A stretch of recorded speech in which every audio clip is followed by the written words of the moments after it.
Howdy, y'all. Welcome back to another episode of Rednecks Rising, your favorite anti-capitalist, anti-fascist, anti-racist Appalachian podcast, all about all things Appalachia, our culture, traditions, history, and, most importantly, the hell-raising hillbillies who are taking care of the communities in their own hollers up and down the mountain range.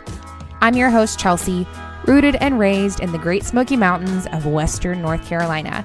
In today's episode, in honor of Transgender Day of Remembrance and Transgender Awareness Week, I'm sitting down with one of my neighbors and close friends and mentors, Artie Hartsell, a transgender Appalachian and one hell of an organizer on behalf of queer and trans rights across North Carolina, Appalachia, and the South.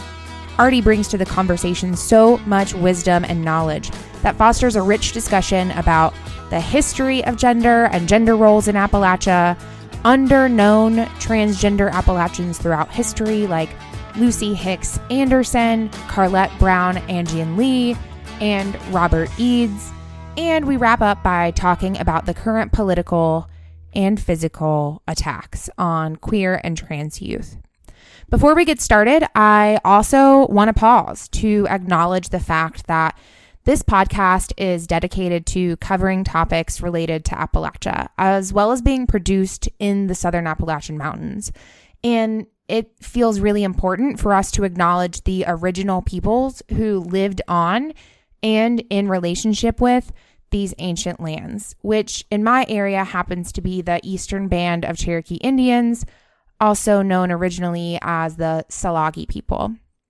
As many of us are excused from our responsibilities under white supremacist colonial capitalism this week to honor a historic day that is ultimately steeped in genocide and violence for an insatiable chase for profit, wealth, and ownership, I would just encourage everyone who's listening to this, who, like myself, is white and whose ancestors contributed to the brutality enmeshed in this week's history, to please consider taking some time to contribute to the Indigenous people of the lands on which you currently reside. You could consider contributing to land trust funds that preserve and return land to Indigenous peoples, and I'll include a link to an option to do so in today's episode notes.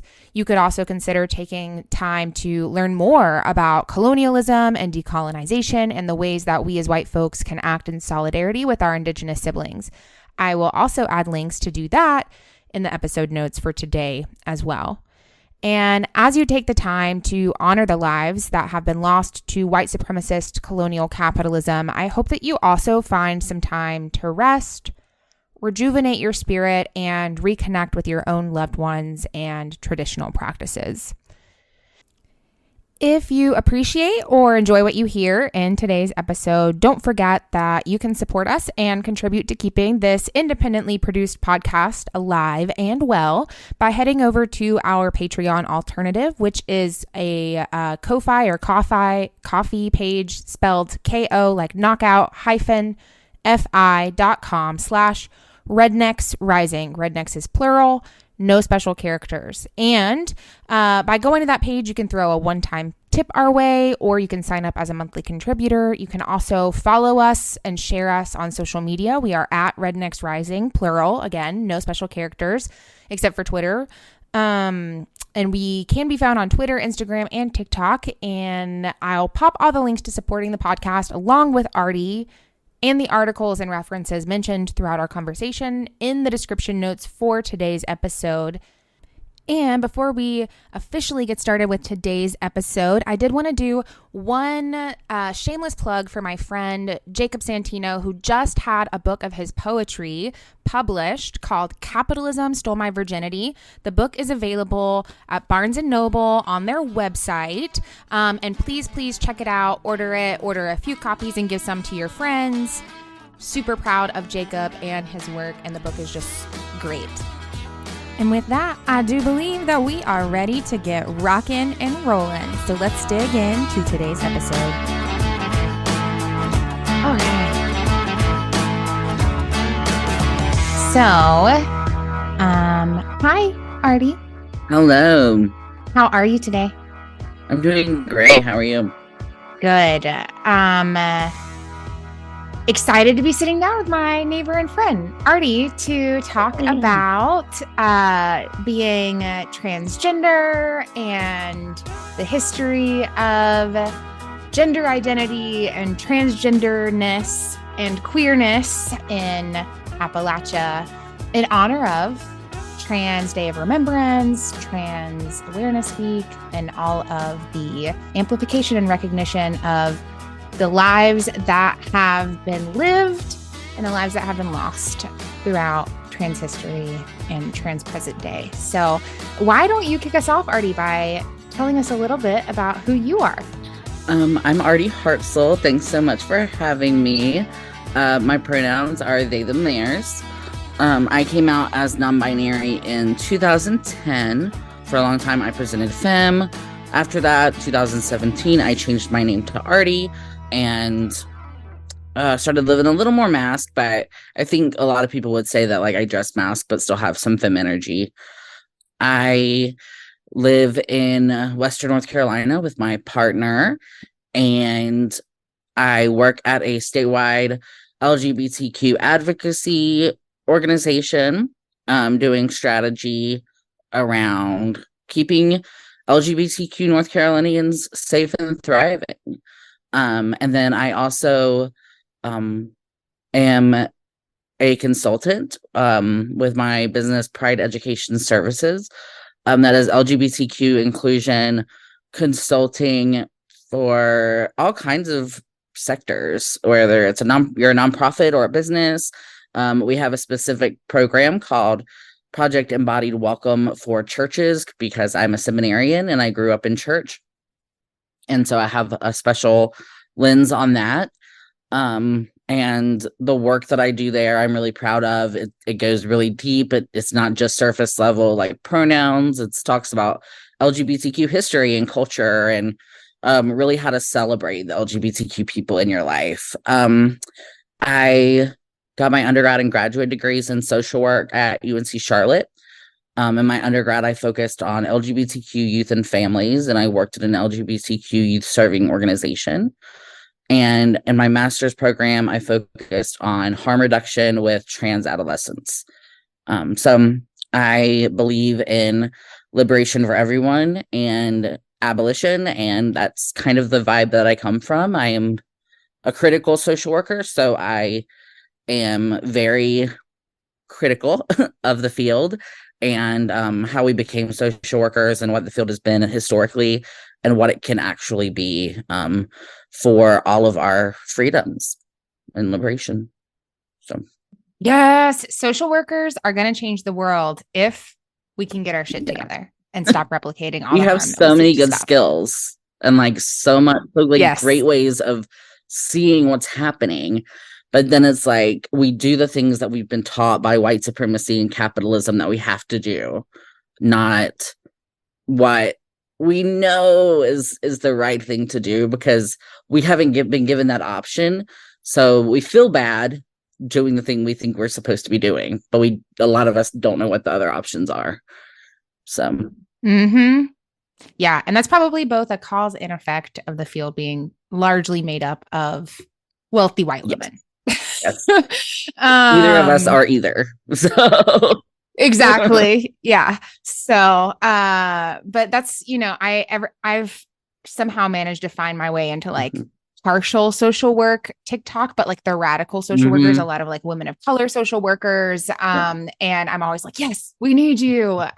So glad that you're going to do this and really excited about the social worker equity campaign because there are lots of good fights happening. So yeah, we have to like keep supporting, especially our marginalized social workers who see things who see things as they are and how they need to be fixed, because if we don't, people just burn out, and the expectations are that we do harm and we replicate harm to our communities, and that's what our agencies are telling us to do. And so if there's no infrastructure for marginalized social workers, especially Black women, who feel like they're replicating harm that's been done to their communities, then like, how are you supposed to stay in the field? And we're losing so much brilliance that could change everything. So Yes. Yes. We should do like a whole other episode on just like social work and Appalachia and the changes that need to happen. But for today, you have put together such an amazing discussion for us on queerness and transgender Appalachians. So I know we were planning on kicking off with talking a little bit about just the narrative around being queer in Appalachia. So why don't you kick us off? Yeah, so the narrative for Appalachia when it comes to being LGBTQ of any flavor, or just a young person, is very similar to how it is in rural areas across the South, and even rural areas in other parts of the country. The idea is that you need to get out. Some of our families are telling us we need to get out and get an education and go be big and, get away from what they see as like a less than environment. And so go where the jobs are. Yeah, and where, like, exactly. the people are. Yeah. And then we're seeing youth who are LGBTQ and they only see themselves represented in media that reflects New York or Atlanta or San Francisco. And you feel like you have to go to there to find acceptance. And what they're really finding is a culture that may not feel like home. We talk about how the mountains always call you back. And so I think it's just really interesting how people go to these big cities. They get lost a lot of times in the crowd. And sometimes that's good for a little while, but a lot of times people are finding their way back home because they want to be here, because they want to see our areas thrive and our culture thrive as Appalachians.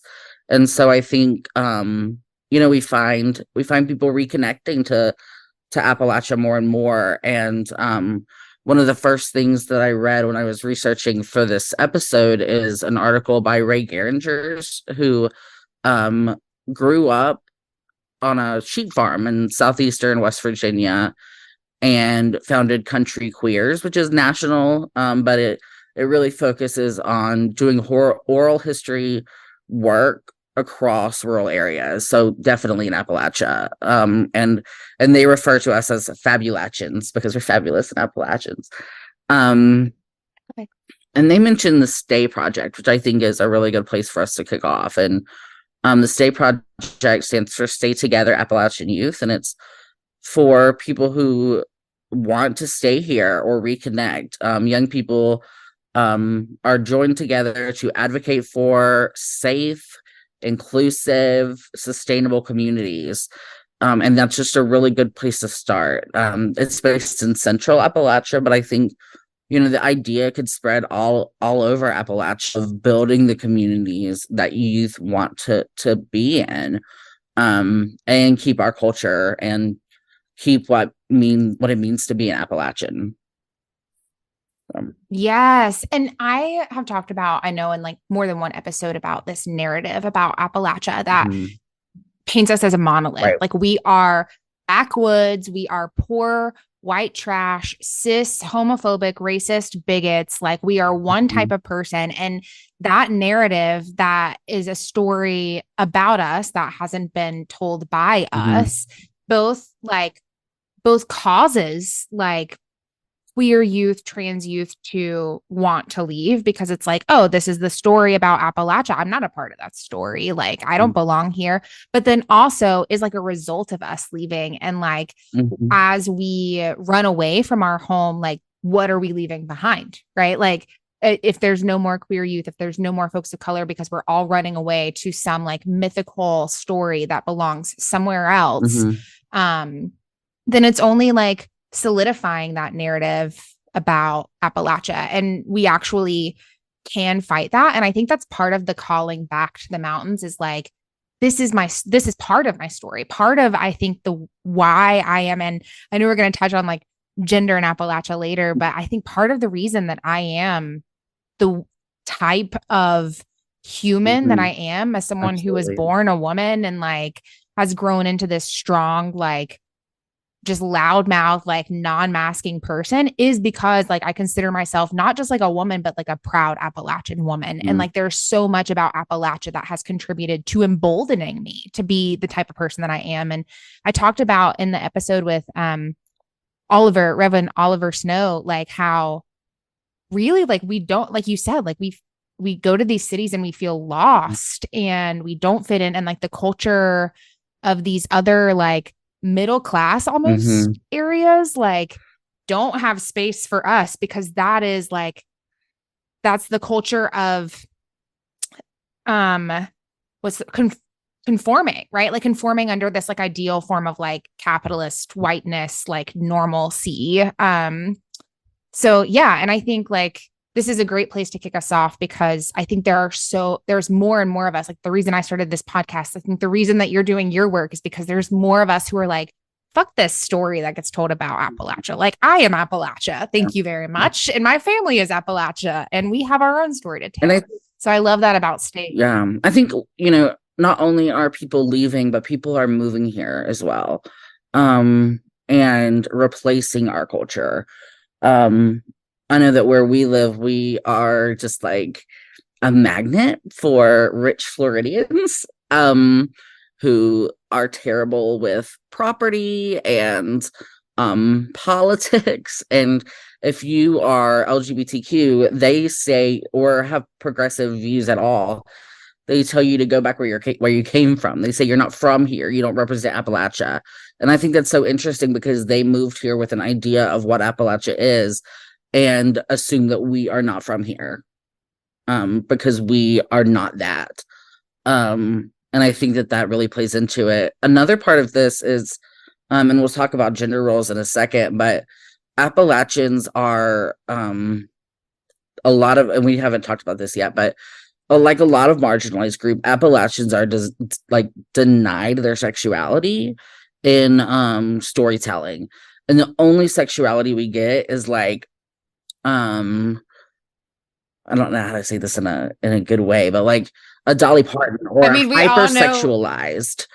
Well, I think that, and then the other thing that came to mind for me is like inbred hillbillies, right? Like we are like, that's the other narrative about our sexuality is like, we're all just screwing our cousins, apparently. Right, because marginalized people cannot have healthy sexuality. And I think, we talk about that with Appalachia. We talk about it with LGBTQ people who are being called groomers and all of that right now.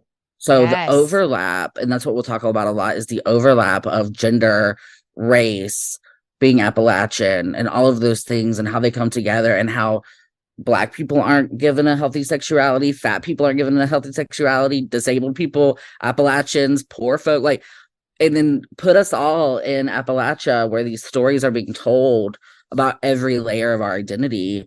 It just adds to complications, and it adds to an environment where you really have to like undo and unlearn so much of not of what Appalachia is telling you, what people who are not from Appalachia are telling you about Appalachia.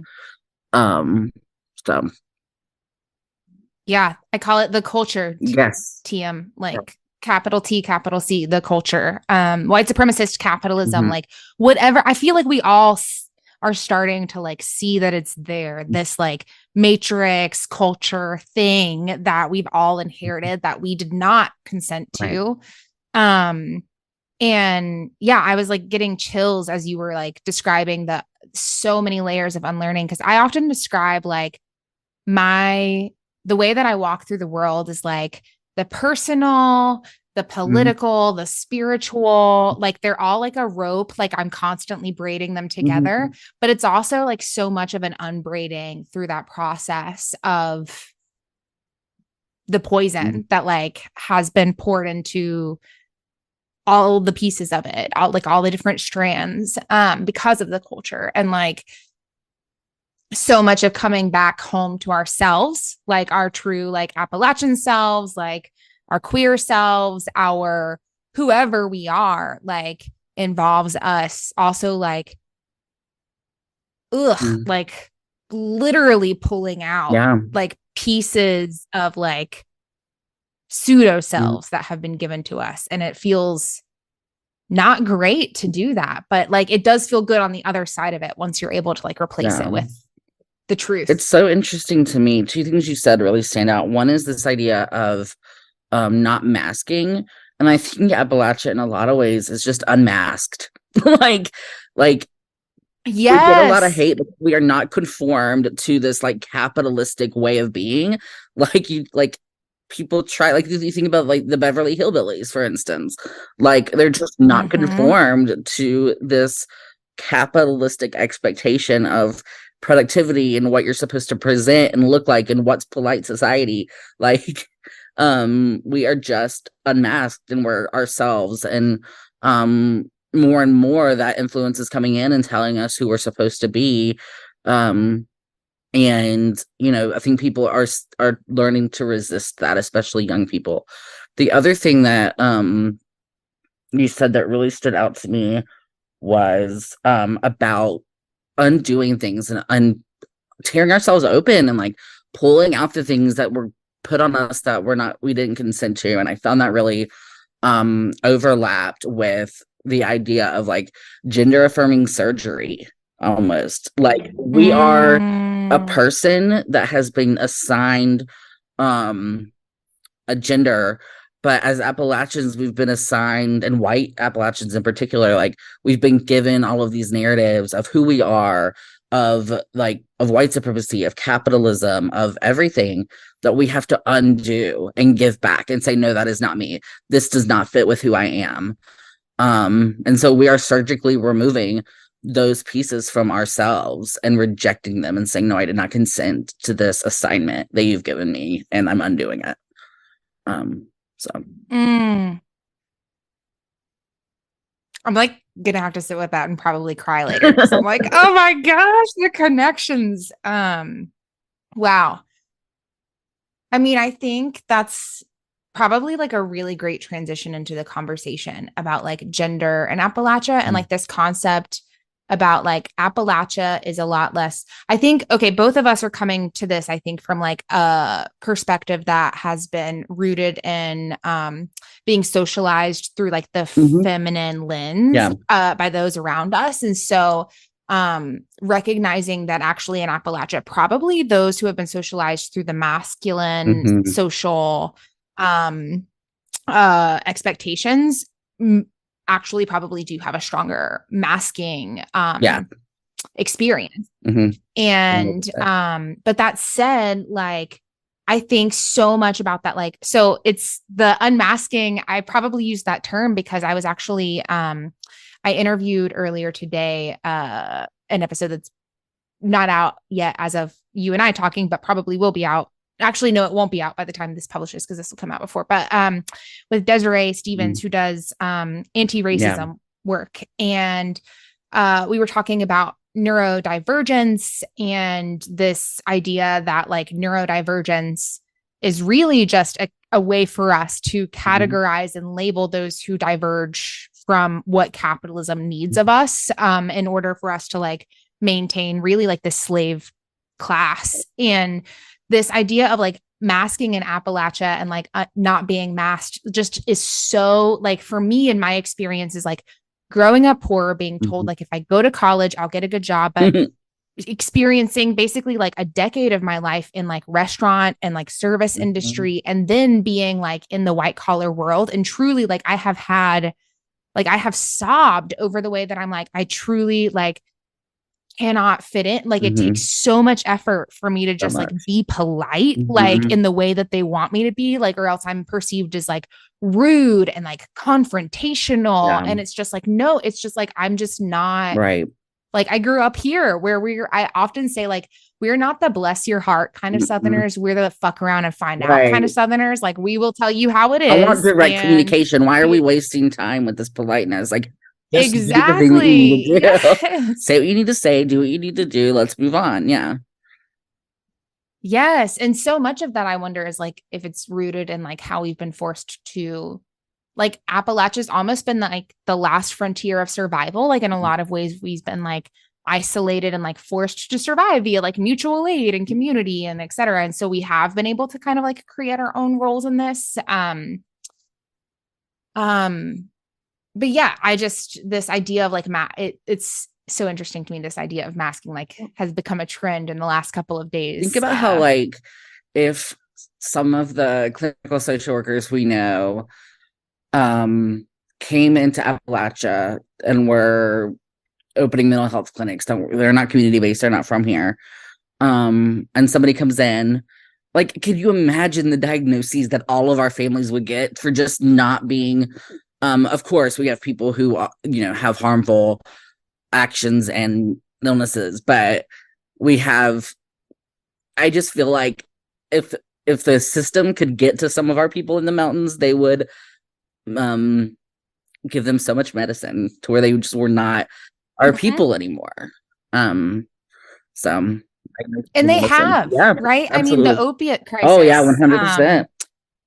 No, like anything to keep us numb and compliant and under control. And it's like even the other day, I was telling my partner, I was like, I'm like 99% sure I am autistic. And then like when I come in and I'm thinking to myself, I'm like, or am I just like a strong Appalachian woman with like a strong sense for pattern recognition and bullshit, Which is also the conversation that so many trans people have in their heads about like, do I feel like I don't fit into what the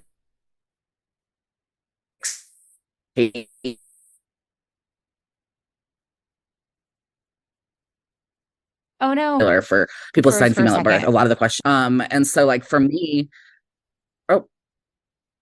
am I here? Oh, okay. It's like froze like right when you started talking. Yeah. Can you repeat what you were saying? Okay. It's so much like the conversation and thought process that a lot of assigned female at birth folks have when they're trying to figure out their gender identity. Like, am I just reacting to internalized sexism or am I trans? And for me, that's why I've been on testosterone. I'll probably go back on it. But for me, I am very connected to my womanhood as like a Southern woman in the Southern Appalachian. I don't like being called a woman, but I feel connected to it. I feel connected to womanness, way more than I connect to manness. And so I've tried to understand that I am part of the women's struggle. And like, I like when my body feels when it's on testosterone, and I'm not going to worry about all of this language, because for me, it's about liberation and being what you want to be.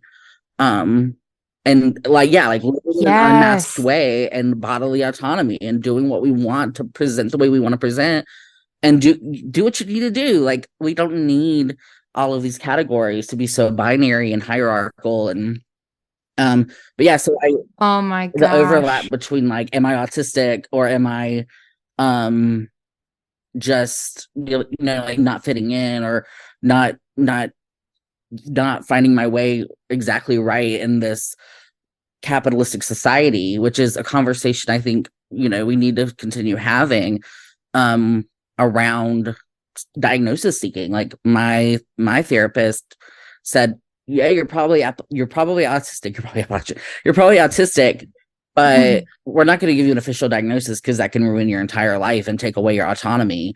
But we will get you, ADHD treatment, things like that. And there's not a lot you can do for autism anyway, except for like try to force people. Especially not like late diagnosis. Like if you're early diagnosis, you can get like certain supports as you're like in the education system, etc. But like, yeah, at our age, it's like conversion therapy though at that point. Like you have kids who are like LGBTQ and then get put into programs to like undo that. And it's like, you want to undo the way we think. You want to like make us conform into every single way. So yeah, I just feel like there's like so much overlap between all of our social categories and the way that we're forced to conform and to think about it. Like, am I really like, is my issue that I have a problem, or is the issue that I don't fit into the specific category that you've given me? And obviously like we should still have like gender affirming care. So I'm not saying that you should try to fit into like what, or just reject the categories and accept your gender assignment or whatever, because obviously I didn't do that.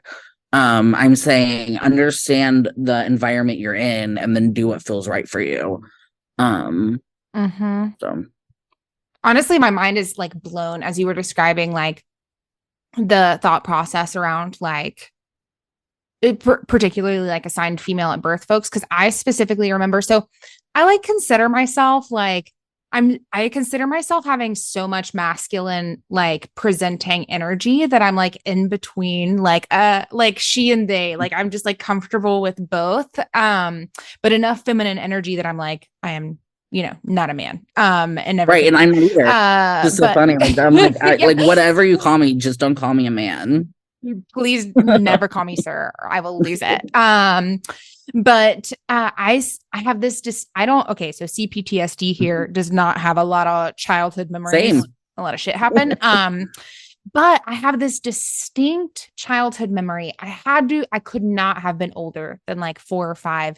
And my uncle, who I've talked about, he's like part of my personal narrative, the one who had pancreatic cancer, like passed away when I was in college. I specifically remember asking him, I was like, Uncle Randy, like, how do people know that I'm a girl? Like at that point, I already was just like, clearly something's wrong here. Cause there's this narrative around like, being ladylike almost. It was like, I knew that there was this like mythical, like princess-esque, like ladylike. So out of reach. Concept.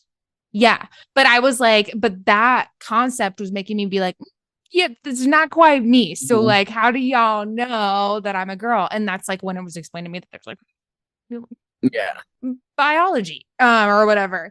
And, but like, and ever since that moment, like I haven't had like distinct thoughts about questioning necessarily like that piece, but I have had distinct thoughts about being like, I am not what is expected. Like when people like I remember working in like a brewery in Murphy, and one of my coworkers was very like, we were at like this coworker social for Christmas, and he was like, you just have the most intimate, like you walk in a room and like you're intimidating because of your like intellectual presence. And I was like, that is the weirdest fucking thing to say to someone. Like, what are you but it's literally just because they're like, oh, you're like a woman, like you're supposed to just be like bubbly and like light up the room when you walk in. Exactly. Like, and I'm just like, I'm gonna share some truths.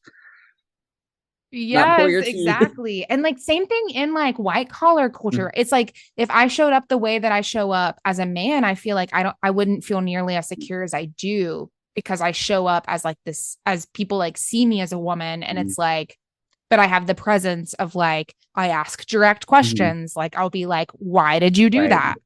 What was your reasoning? Can you tell me more? And people see it as confrontational because I'm a woman and like being this like what I've been taught to be under Appalachian, like, which is also like I experienced the same thing, and it really depends on time of my life how people perceive me. If they perceive me as a woman or a man, like strangers will see me as a woman. My coworkers see me as, I learned mask, which has never felt right to me, but whatever. I get it. And you know, like being told that I have mask privilege, and so if I'm communicating directly, which is the way that I am because I'm neurotypical Appalachian, whatever, I'm suddenly aggressive, and I'm like, I'm just asking a question. I'm just asking a question. Like, so yeah, I definitely always wanted, like, it was like, if I'm gonna be a girl, I need to be like ethereal. You know what I mean? Like, and I could never be ethereal. I couldn't be like wispy, which is not to say that that's the reason that I have transitioned to non-binary. Like, obviously, like I learned more about it, but there are expectations that nobody can reach. Period. So just do what you want. Again, I'll say do what you want. And this all goes back to Appalachia and like how we are socialized differently, I think, than like middle class white, like folks who are closer to the top of the pyramid under the culture, right? It's like Appalachian women actually hold so much like work and responsibility and also respect in a different way than is given or afforded to, I think, like middle class suburban mom vision of womanhood. Right. Like you might do domestic work, but you are not quiet and locked away doing domestic work. You know, you exactly keep the ship moving, you know. You may also have a paying job. You socialize your kids. You are doing the emotional labor of your family. You are making sure you know all of what's going on with everybody in your family, or every just everything goes through you. There's no decision made without you. You are crossing into quote men's roles, and men would never cross into women's roles. So women ended up carrying multiple roles. And I read about that in an article called from 1982. It was a research article called Triple Roles of Appalachian Farm Women, Household, Farm, and Wage Earning. And I just found that super interesting, especially in conjunction with another article where a professor said in Appalachian culture, which is a valid culture, thank you, academic, for telling us. We love it. And this is an Appalachian university too. They have very strong views on what is masculine and what is feminine. And I'm like, oh, that's so simplified. And like you're in the counseling department, and like maybe they're referring to how it shows up in the counseling setting, but it's not how I've actually experienced people having gender in Appalachia. So yeah, I would say I do think so. It's almost interesting because it's like I think that there is a strong view of like what is expected of the masculine. Yes. So like if you're going to be if I envision kind of like all of the culture like as layers under the pyramid, right? And like the very top of the pyramid is like white male, like that's like the monarchy, right? Like the king is like at the top of the pyramid. And like for men in Appalachia, it's like you do have to adhere to like a very specific standard to like be seen as closer to the top of that pyramid. And I've seen this actually, so it's kind of interesting how this is in conflict too with like the way that feminine or AFAB folks are socialized, because like my whole life I've seen very much so that like I know you're going to touch on this in a second too, and we can like blur the lines of our outline, but like I think that I've been socialized under a matriarchy where it's like I do see like my mom, like I was watching her as like a single mom, like figure it out and like go to school, you know, like starting her business before she even finished school, like really just like showing like you work for it, you do what you got to do to take care of your family. Like that was the women's like role. And at the same time, like, so under that, you know, like I went to school because I knew like whatever it takes, like my mom had this very much like idea, like my mom does not talk heavily about politics. Like she doesn't articulate like, you know, who she's going to vote for, what party she's with, like policies that she believes in, but she's a very staunch believer. And like my whole life I was taught like, you don't want to depend on a man. Like you're going to be independent and like, you're going to be able to support yourself. And like, here's what that looks like, etc.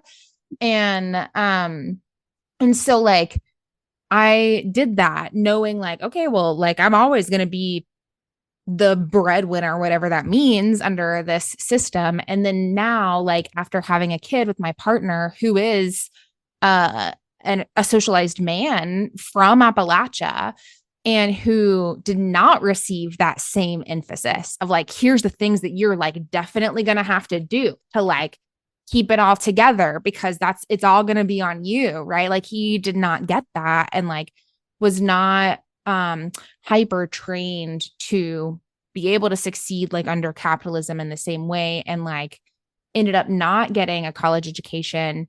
And it's not necessarily that like I have all these feelings about like education is not a symbol of worth by any means, especially under this system, but like because of that, we knew that I would be paid more than him. So he ended up being like the primary like caregiver and like child rearer and like domestic laborer, while I brought in more fake money under capitalism because of like my college education.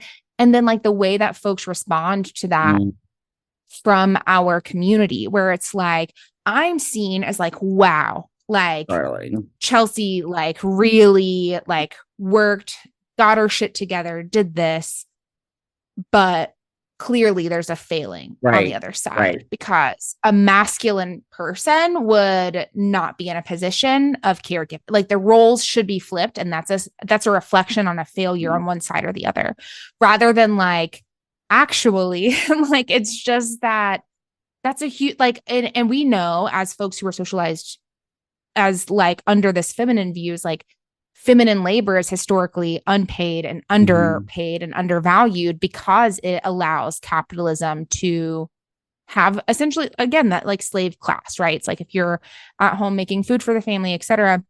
But also it's like there is a different level of,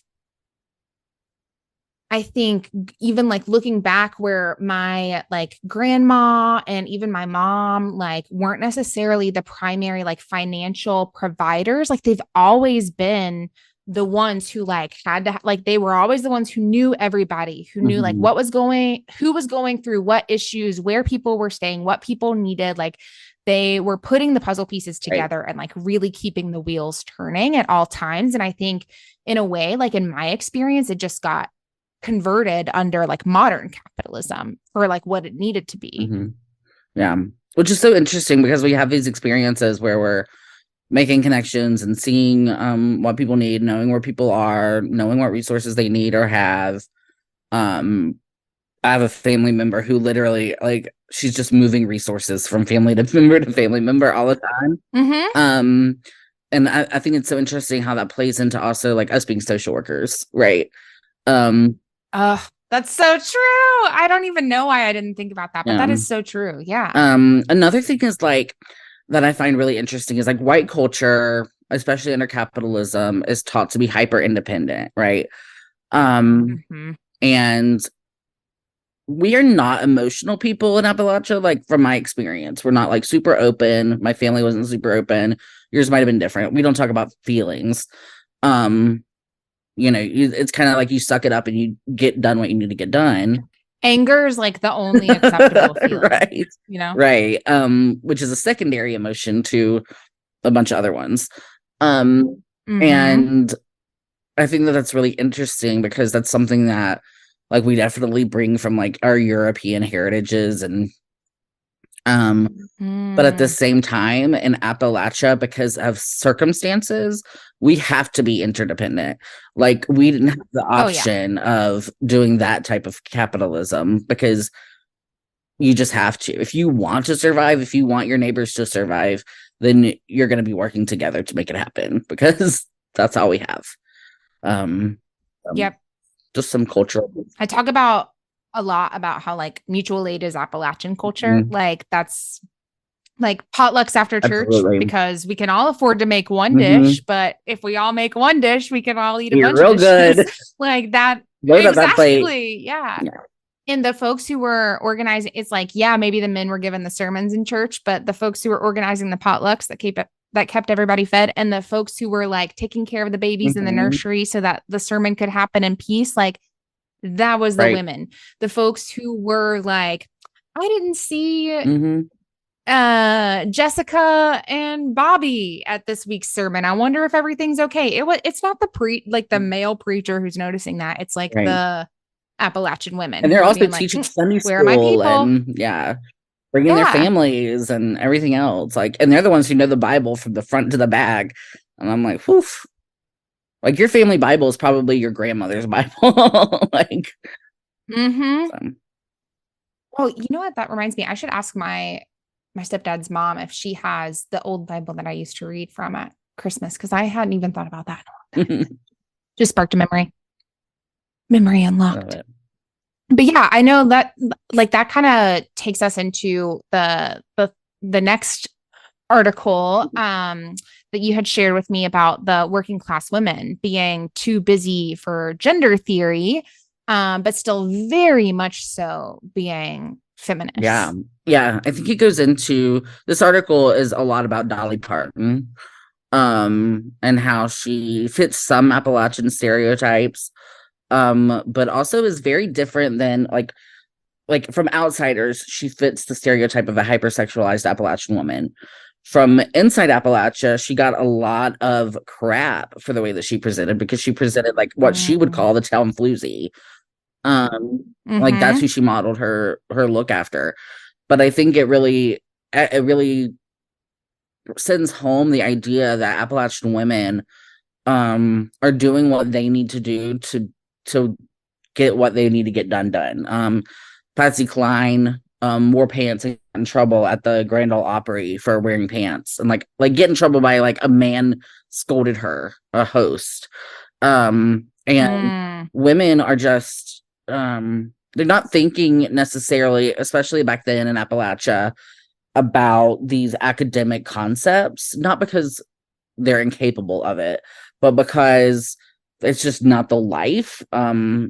The academy is talking about that. That's theory, that people who don't have to spend their whole day working and caring for a family and, struggling to get by, like our women are crossing all kinds of gender expectation boundaries. They are definitely, in most cases that I've seen, equal to men. They're part of the decision making. They may say that the husband is the head of the household. They may say that. But I can't think of a situation of most people that I know where that is actually followed through as intensely as I've seen in other parts of like white Southern culture.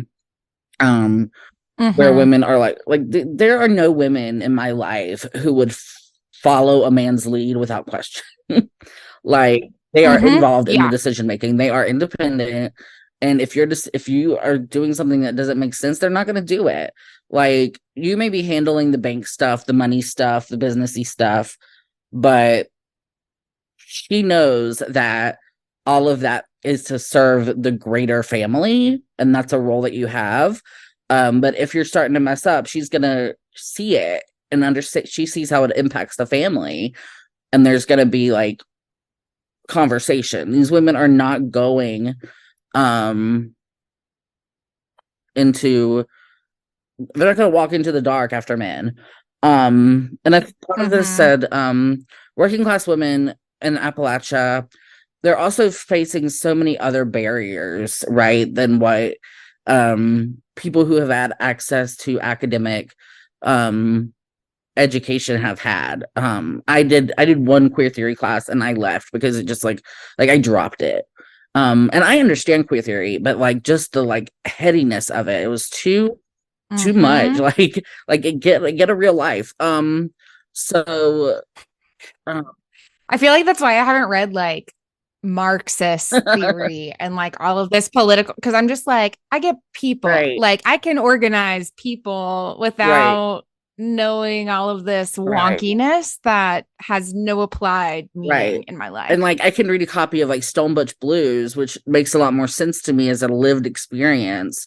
But yeah, I have to see it played out in community. I have to be able to watch it play out.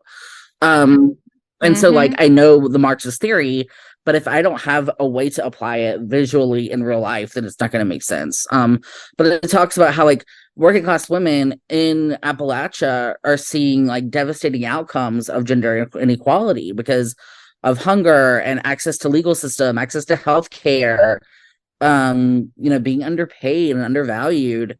A lot of times that you're stretched so thin that you don't actually have any room for the theory. And the author of this article says there is then intellectual knowledge, the stuff of research studies and think pieces, and there is experiential learning. Both are important, and women from all backgrounds might possess both, but we rarely exalt the knowing, which is the only kind of feminism many working women have. And I think that's really interesting when we talk about sources of knowing. Like, there's so many ways of knowing. And learning to see things from other people's perspective, especially like not white people, like Black and Indigenous people. Like there are other ways of knowing that aren't within our specific framework.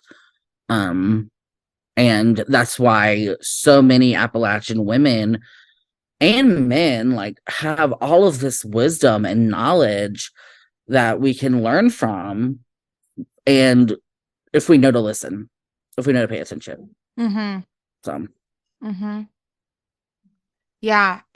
That just touches on, I think, like the, going back to like the principles of the culture, white supremacy culture, white supremacist capitalism culture. And like, it makes me think specifically of worship of the written word and like disregard for any and all other ways of sharing wisdom and experience and knowledge. Yeah. Mm-hmm. Absolutely. Exactly. It's just one more way that like, obviously Appalachia is not all white. Like we got to be really clear that there's racial diversity in Appalachia, and it's still white supremacy. But it shows how white supremacy hurts white people under its hand too. Like there's so many people who would have so much knowing if we weren't afraid of being Appalachian. I think about the people who do go away to college and who come back and start correcting their parents, and who have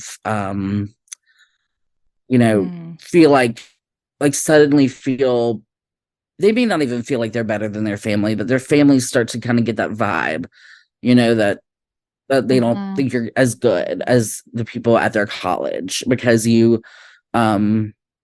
because your knowledge is like oral storytelling and the folklore of your area, but and how to can vegetables and stuff like that, but you don't know whatever gender theory or whatever. To treat people well. You just don't know all the words about what it means to treat people well. So you know how to have an economy that's not a capitalistic economy because we have it, but we don't know how to talk about it in the same way the academy does, Yeah. Or even like just, I think the reactionary tendencies, like the instinct that comes from being in a state of trauma and survival. And it's like our Appalachian way of life and like mutual aid isn't actually like we're having to work so much harder just to exist that way because capitalism is like, no. Like this isn't beneficial enough for this isn't profitable enough. Like we got to isolate you even more. So it's like as that way of life gets torn away, as our kids move away and like we have less family to rely on, as we have newcomers from Florida moving in who have everything they need and will not contribute to like community well-being. It's like we enter this like exactly. It's like we enter this state and this is the trauma and fear like is the number one that like all of the other pillars of like white supremacist capitalism come back to. It's like, but like we enter this state of trauma, right? Where it's like, oh God, like I can't like the way that I know to survive isn't working anymore. Like I can't adhere to what this culture demands of me because of how I've been taught to survive. And then our kids come back and they shame us for being in a state of like regurgitating Fox News rhetoric because that's the only narrative we hear anymore that explains why we're suffering the way that we are suffering. It's awful. Yeah. Especially like our parents' age, I think, are in that really strange, like they're losing the culture and the knowing of how to treat people and how to be. And there's so much influence on their understanding that takes advantage of their circumstance that they've been put in by the same system. So their brains are being hijacked by the rhetoric that they're being taught, and like they're being put in a situation where the rhetoric will work, and then they're given the rhetoric. Exactly. So yeah. Well, you mentioned, and I am going to put a land acknowledgement in the intro of this episode, and I'm going to try to do it in episodes moving forward too, but wanting to touch on like so you and I live on the edge of the Qualla boundary for the Eastern Band of Cherokee Indians. And so just wanting to acknowledge the very real Indigenous influence of this both Appalachian perspective on gender, but then also the Indigenous gender perspective that has been lost and erased over time by colonization. Yeah, that's really important. So yeah, we live outside the official Qualla boundary, but it is still ancestral Cherokee land. And like we have to understand that our understanding of gender is not is Western, it's US under capitalism, it's from Christian domination and white supremacy, and it's not universal or historical.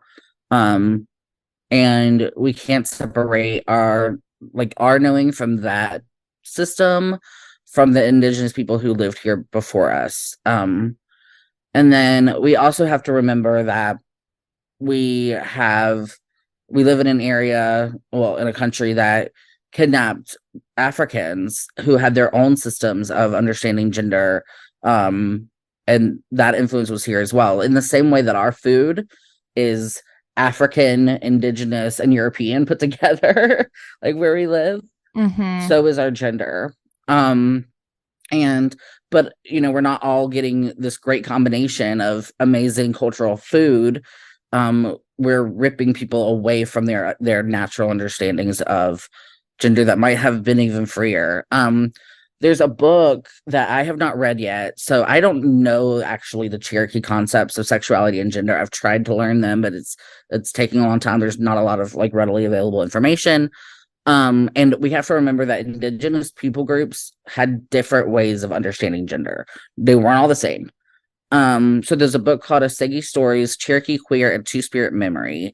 And this book has journals, cites journals from the first European encounters with the Cherokee. And it shows how those Europeans saw Cherokee sexuality and gender from the outside. And the book talks about how gender is used to force clear Eurocentric categories, keep us confined, and keep us policing one another's expressions and ways of being. There's a quote that says, "These colonial logics mean that when we look at our past, we, quote, straighten it. We make heterosexist and gender binary assumptions about our ancestors and render a more complicated, erotic, and joyous history invisible." And then they say regulations of sexuality and anti-Black racism in Cherokee history are inseparable.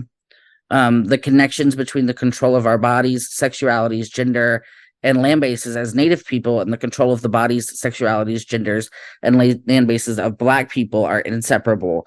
We all bear the legacies of genocide, land theft, and slavery, and we all have a responsibility to each other and to our decolonial imagining to work in alliance. So I think that's really... Yes. It's so important. It's just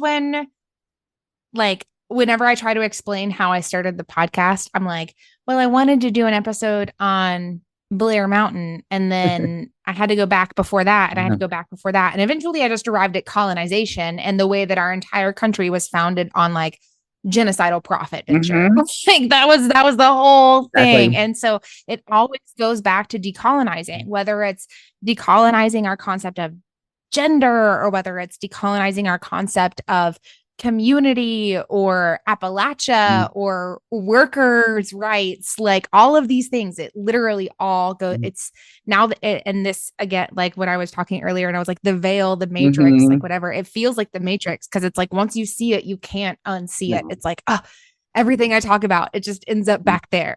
Right, but then there are places where I think we're still always being surprised at we are seeing the web, but I'm still often surprised at the way it's all connected.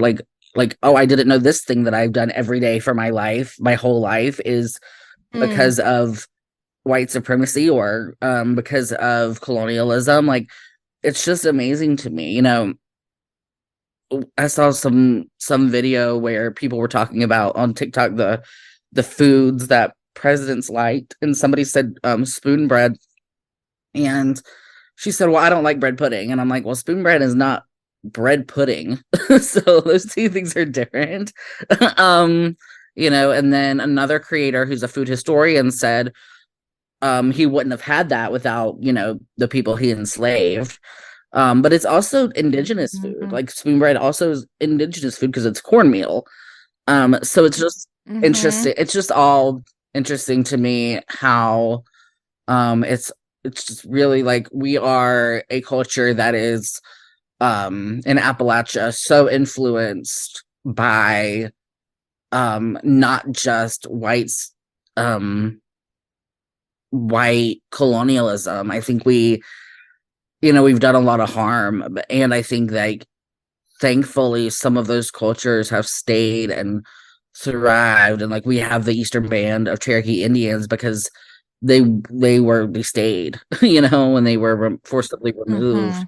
And I think how incredible and how lucky we are that we are able to share experiences with them and like be part of their traditions and history, and that they open their doors to us in spite of the fact that our ancestors literally forced them out of their land and they've had to buy back land from the US government to just have a place to be. So, and we can talk all about like reservations versus land trusts and stuff, but I think it's really, I've like watching the Cherokee reclaim so much of what was taken from them has been just like an honor that we get to be part of and watch. So. Yeah, I think 100% like Appalachia, we have white ancestors who caused just as much harm as every other white ancestor that lives on this continent. And I think Appalachia is in a unique place where we are such where our people come from such a combination of like these groups that were that have all shared in an experience under similar plays from the same playbook, I would say. Like even by no means is chattel slavery like able to be compared to the experience of like Scots Irish folks or like anything like that. And those people had to become even white. Without comparing them, exactly, even without comparing them, the playbook that has been used against these groups of people has been the same playbook that's been adjusted in order to force different groups to identify as white so that then they can police folks who are not categorized as white, right? And like be able to be weaponized against other poor folks who actually do not have any advantage under this pyramid scheme. And in the same way, like Appalachia, I think it's so like folks outside of Appalachia, like think that we were the same kind of Confederate, like playground that there was in like the Piedmont or like South Carolina. And it's like, well, all of North Carolina was conscripted. Like, yeah, exactly. Well, and like in Jackson County, you can look up the numbers. Like the number of Union soldiers in Jackson County, North Carolina was much larger. I had an ancestor who went AWOL from the Confederate Army to they think he went to Tennessee to join the Union Army. So yeah. And a lot of it for the same reason that like the coal miners gathered in multiracial coalition to fight against the coal corporations was because they're like, we're all getting fucked by this, right? Like we're all under the same umbrella. And that is, I think, again, like not trying to compare by any means, but to illustrate why Appalachia has been strategically throughout time, like even more like to this day used as a scapegoat because we are a consistent threat. It wasn't like a one and done. It was like you tried to put the flame out. Here we are. We're back again. You tried to put it out and here we are. We're back again. And I think we also like even here in 2022, borderline 2023, I think we're kind of also on the cusp of like Appalachian-led resurgence of like, yeah, it's like cool to be Appalachian. Whatever you want to call it. Yeah, exactly. Well, and, you know, you think about how Appalachia is, it's honestly like a cutout, and it's so isolated. It feels like just like a different place from the places around it. Mm-hmm. It's almost like a community. We don't have fences. People can come and go as they please. And it feels like people see it as so far away from them if they're from the outside, and we see people who aren't from here as being so far, and like to travel anywhere feels so far. And being other. Huh? Like, you're not from around, and being Right. other. Like, you're not from around here. Right, Like, right. And so it's like foreign, like there's just like this idea of like Appalachians and everyone else being foreign from one another. That I think the survivalist instincts, the which can be turned really ugly when white people have it. But we've had to be our survival has come from interdependency.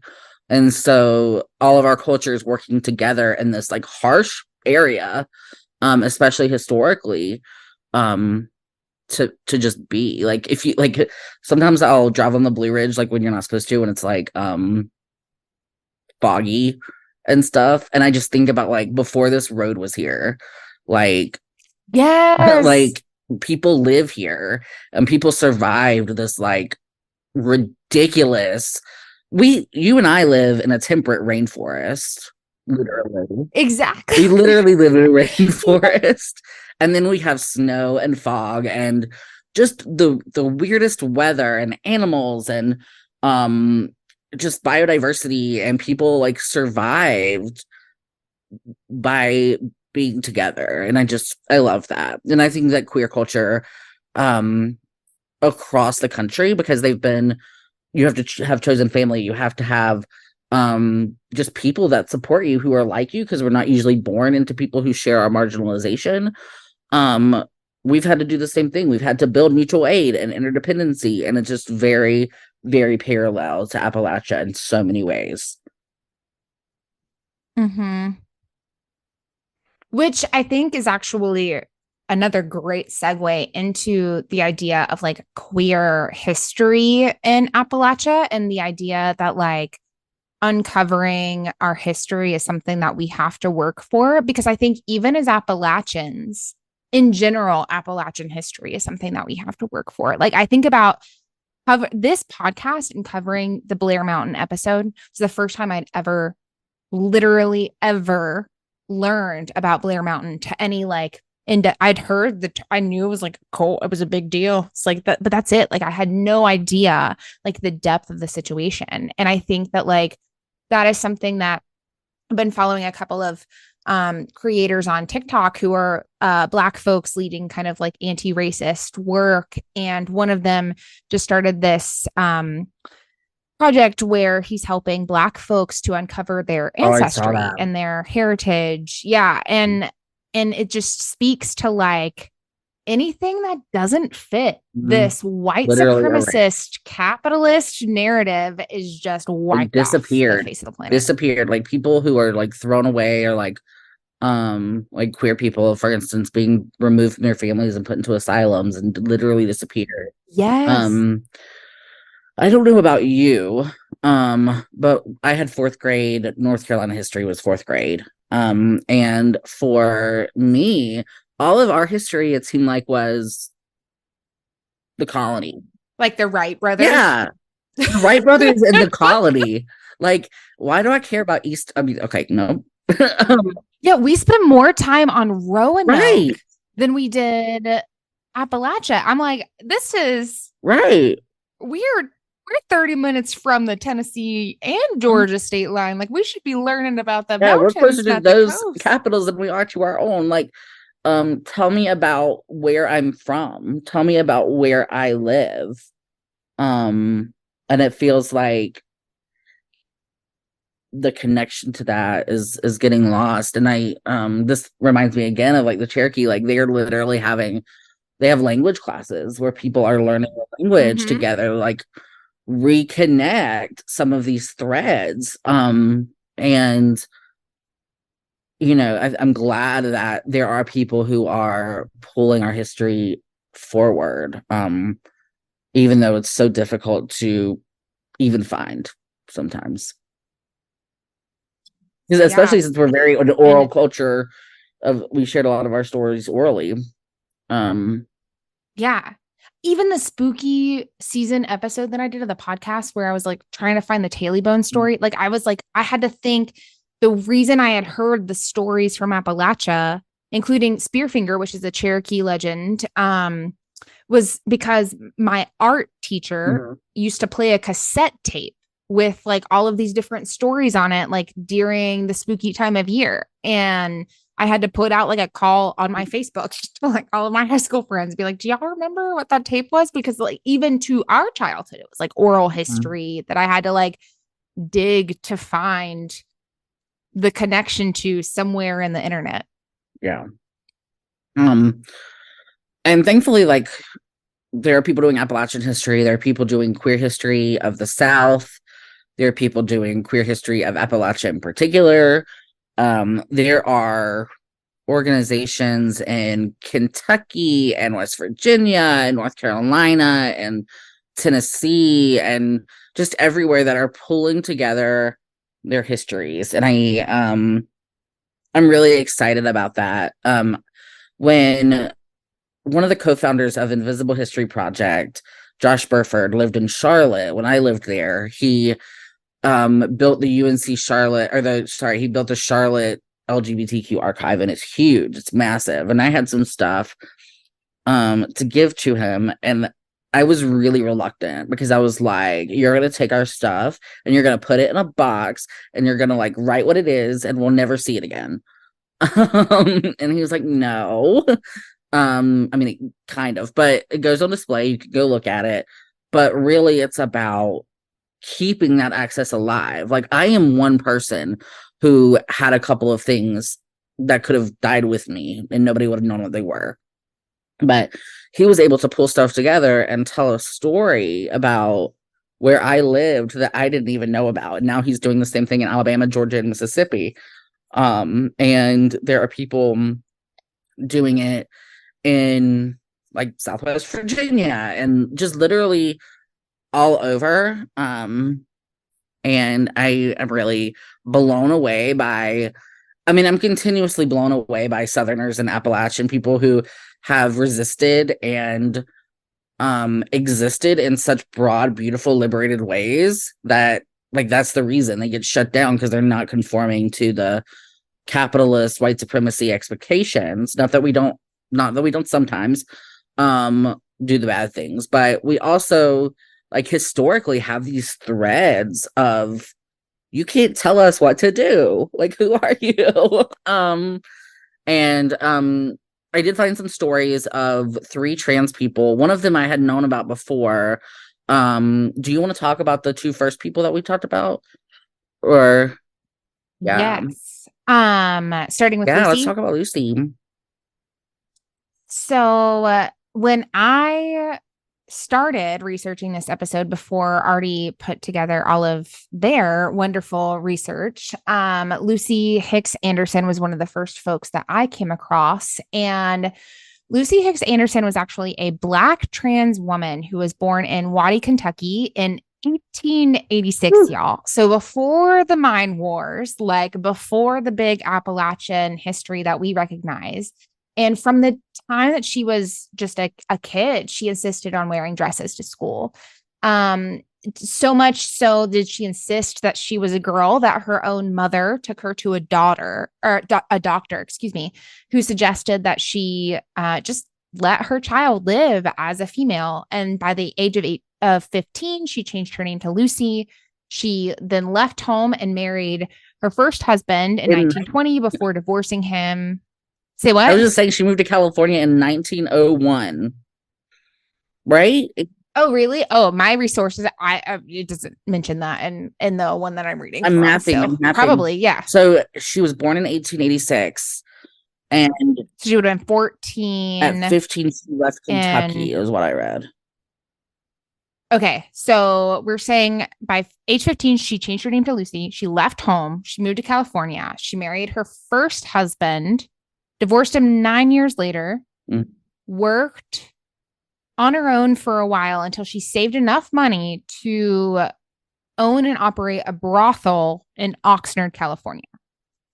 In 1944, she married her next husband, but then in 1945, an outbreak of venereal disease in the Oxnard area was rumored to have originated from her establishment. And all of the employees of the establishment were ordered to undergo medical physical examination, where, of course, it was revealed that Lucy was assigned male at birth. And at that point, when they discovered that, the district attorney voided her marriage, arrested her for perjury, and justified the perjury charge by saying that she had signed her marriage license with the statement that there were no legal objections to the marriage.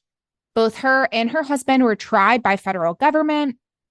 And during her perjury trial, Lucy Hicks Anderson insisted that a person could appear to be of one sex, but actually belong to the other, saying, "I defy any doctor in the world to prove that I am not a woman.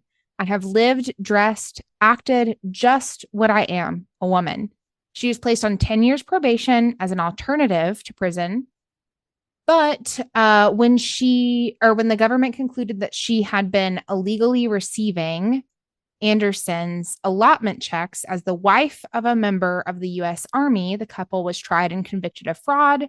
She was sent to prison, and after her release, she was banned from moving back to Oxnard. So she moved to Los Angeles with her husband, where she lived until her death in 1954.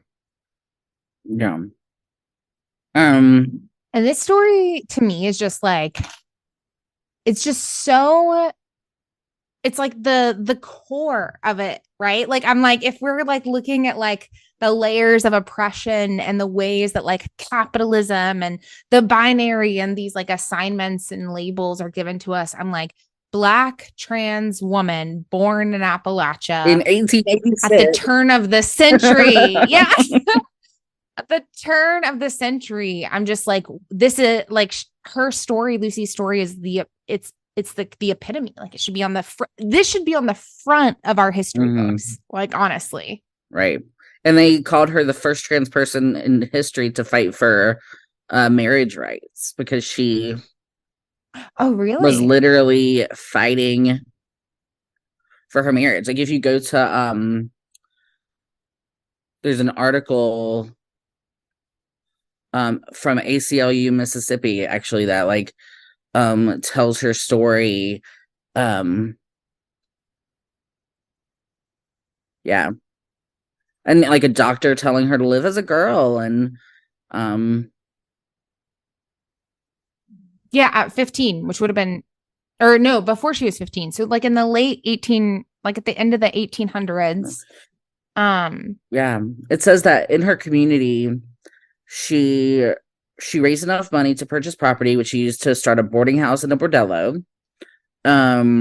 She was as important as politicians and leaders of faith. She was known for her donations to charities such as the Red Cross and Boy Scouts. She threw lavish parties. She, like, for men who were heading off to war, and for families when they didn't return, she had consoling events where she like consoled them. She purchased nearly $50,000 in war bonds in support of the U.S. efforts in World War II. Yeah. So, like, the Navy soldiers had an outbreak of VD, and they traced it back to her bordello. And that's when, she got all of this crap for, quote, impersonating a woman, even though she had lived that way since she was a child. So, yeah. The Handbook of LGBT Elders calls Anderson one of the earliest documented cases of an African-American transgender person.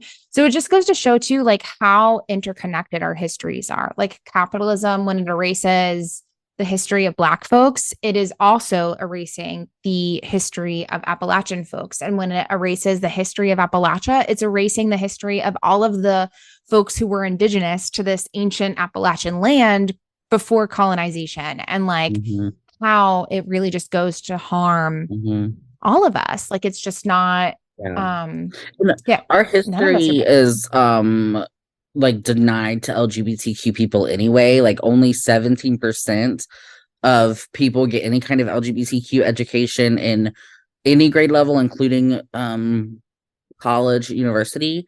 And they it's always about like a big city, a big US city, New York, Los Angeles, San Francisco. And that's part of the reason there is queer flight, is like, oh, well, this place had this history, but we have our own history. And our history includes letting a Black trans girl in not even like the early 1900s live her truth. And, you know, her community was probably just the same as it would be now. Like very, like live and let live is kind of how it is here. Not to downplay the dangers that sometimes come across that happen, obviously, but it's just really interesting to me. And you talk about capitalism and white supremacy destroying our history. In World War II, the Nazis also destroyed a lot of queer history. So you're losing history from like a global perspective of what could have been taught. You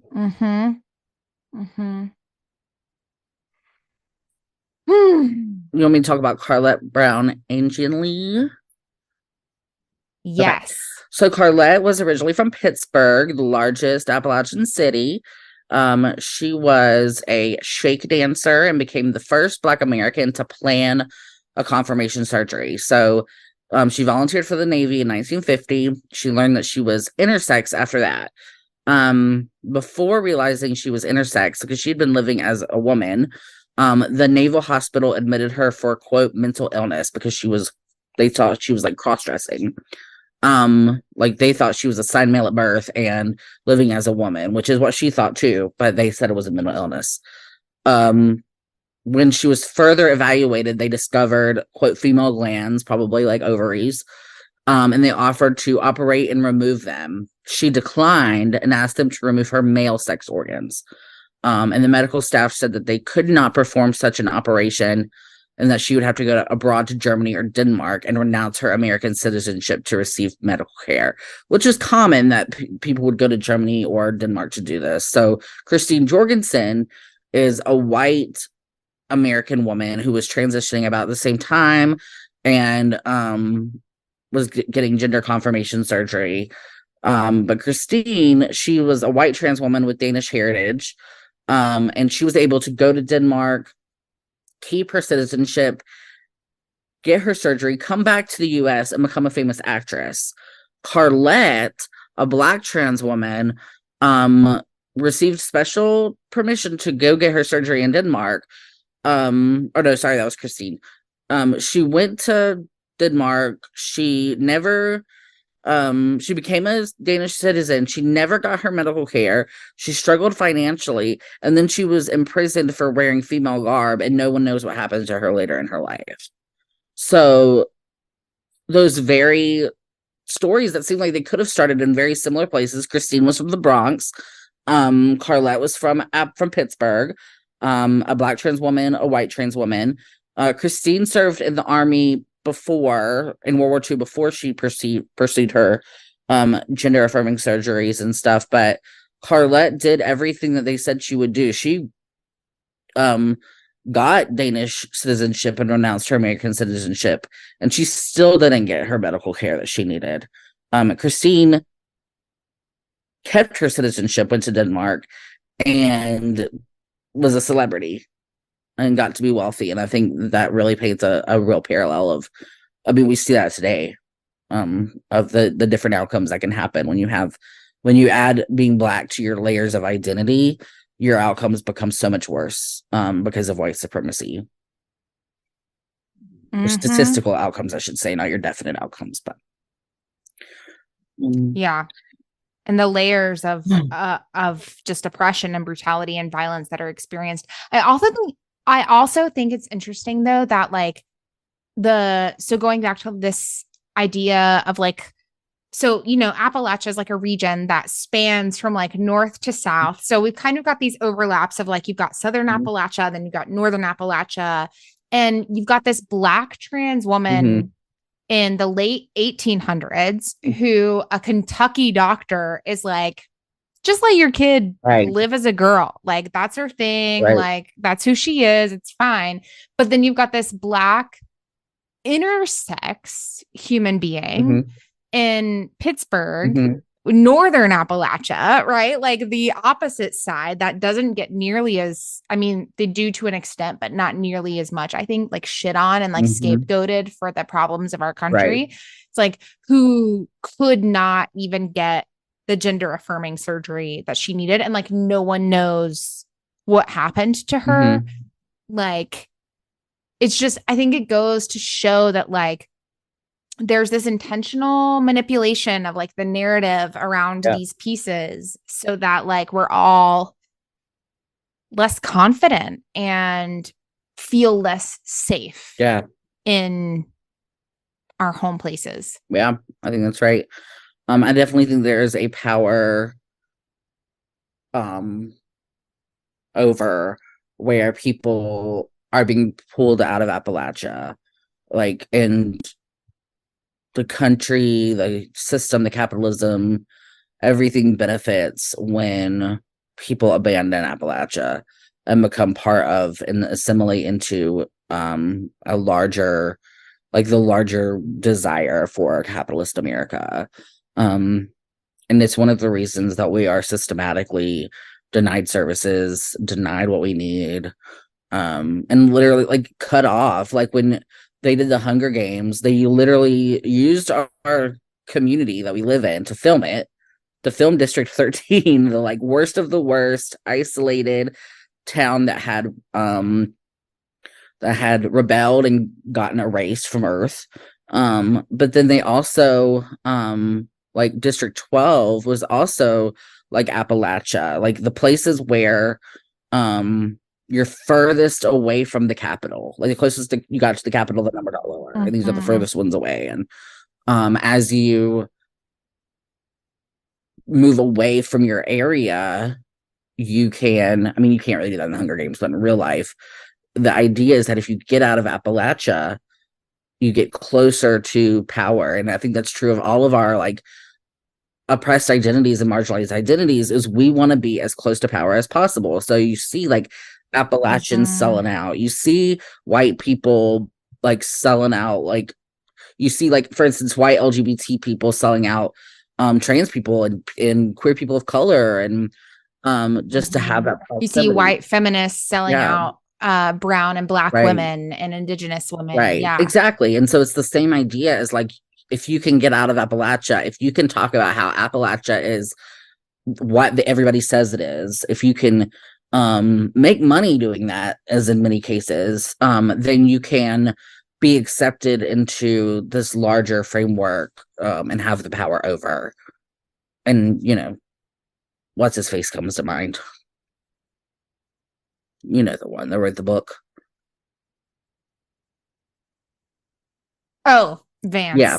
I couldn't remember. I was like, what's his name? I've worked really hard to like remove that. I'm going to censor that when I go edit. I'm just going to put a vomit noise over when I said his last name.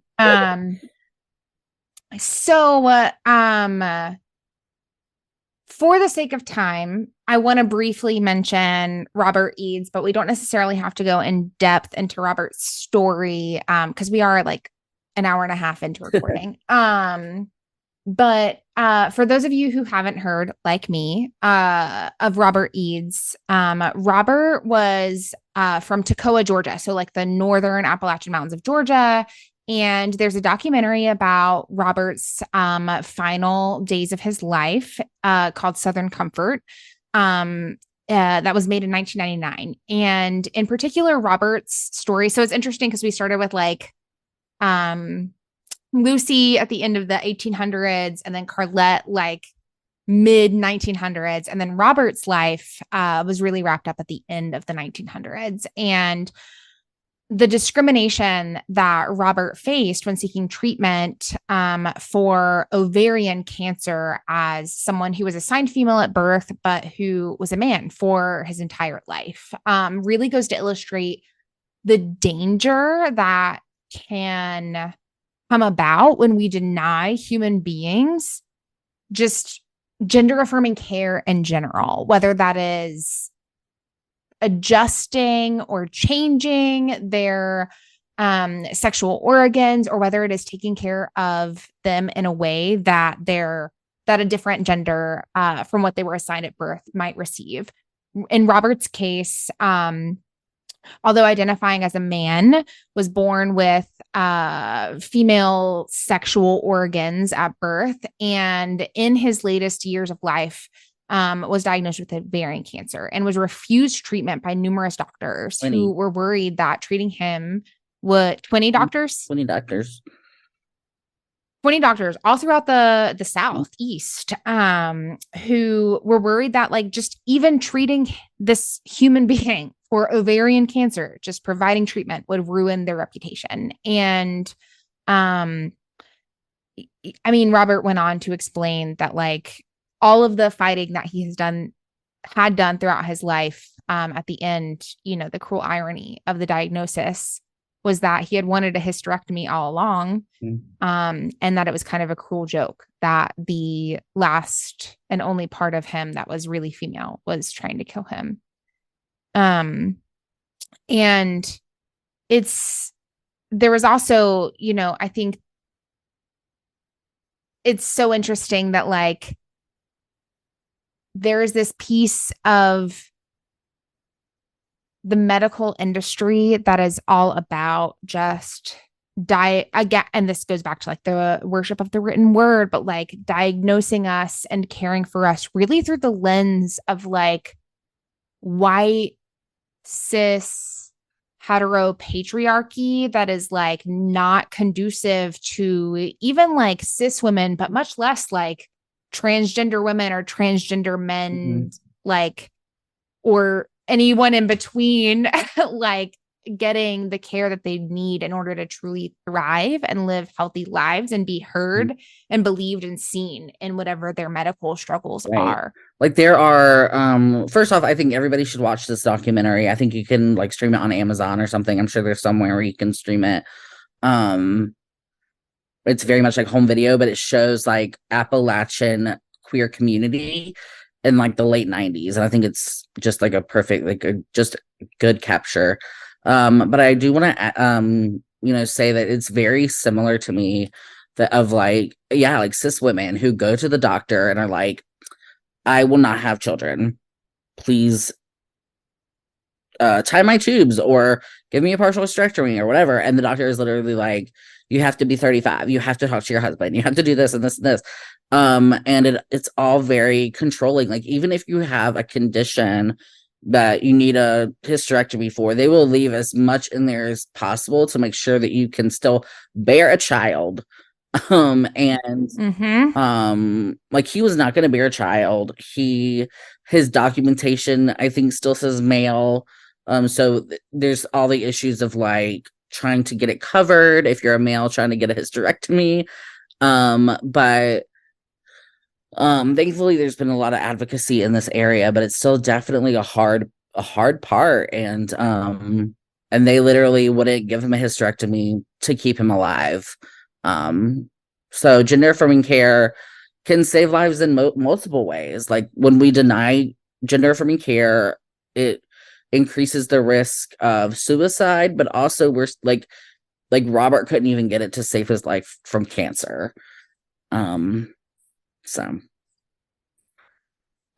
Yeah, which I think takes us right into today and like what we're seeing with the attacks on, and it's so interesting that like, again, like the end of the 1800s, like there was almost more maybe like recognition and validation for like Sweet Lucy than there is for like a lot of trans youth and queer youth today. And like the attacks that we're seeing in the local and statewide governments who are increasingly more violent and fascist and phobic in all the ways in their legislation that they're trying to pass. Right. Like last year, we saw over 300 bills across the U.S. In Appalachia, we know that like several passed in Tennessee and in South Carolina and in Georgia. And they literally are just violent bills, and they're all targeted at youth because they think youth is an age where they can make them conform into this specific way of living. And so they're being like so violent, and we're seeing the rhetoric that's being used again, like we mentioned earlier, about the about framing marginalized groups as being sexual deviants, and how dangerous that is, because we're recording this just a few days after the tragedy in Colorado Springs, which is a place where white Christian nationalism has taken root in a lot of different ways, from the military to focus on the family with Pat Robertson, who has blamed LGBTQ people for everything, for Hurricane Katrina and everything else. But what we actually are seeing is that the rhetoric is inspiring literal immediate violence and long-term violence through policy. So, but I know that as long as we are reclaiming and recalling and reaching back into our history and bringing it forward, we can understand that Appalachians and queer people, and especially like queer Appalachians at the intersection, have been here before. And like we have seen as Appalachians some of the worst parts of this nation's history, and we can get through it all with interdependence and undoing some of these systems that they really want us to internalize and to keep pushing forward. As long as we continue to resist that and recall our history, I think we can, keep thriving, or eventually thrive. Keep moving towards thriving. Trying to. So someone's listening to this out there who's thinking, I want to do something. I don't know what to do, but I want to do it. How can that person fight for their trans siblings, their queer siblings and neighbors across Appalachia? Yeah. So, depending on where you live, obviously there's going to be different organizations, programs, resources, some grassroots, some stuff that's focused on like government and policy. Really, if you type in LGBTQ and your state, sometimes you'll find some things.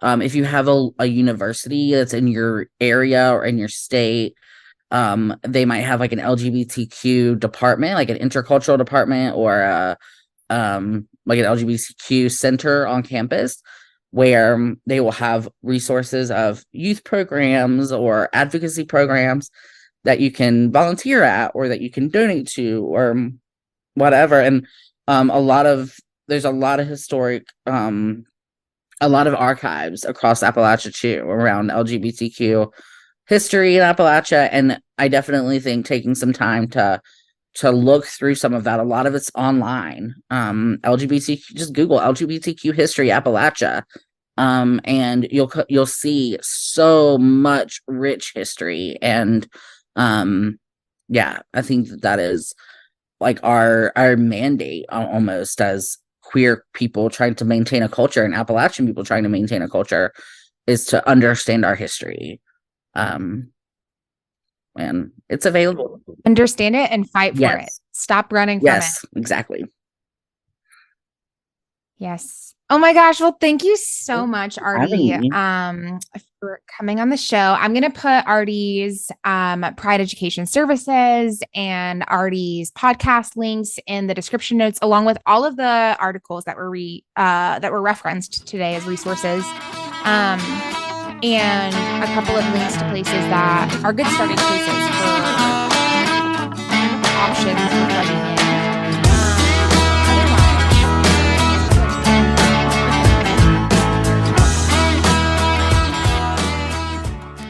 That that wraps up today's episode of Rednecks Rising. Thanks so much for tuning in, y'all. Don't forget that if you enjoyed what you heard today, you can support the podcast via the link tree in the description notes. You can also check out Artie's work along with all of the articles that we referenced during our conversation. And as a last shameless plug, please take a look at Capitalism Stole My Virginity, a book of poems by Jacob Santino on Barnes & Noble's website, and order a copy or two for yourself and a friend.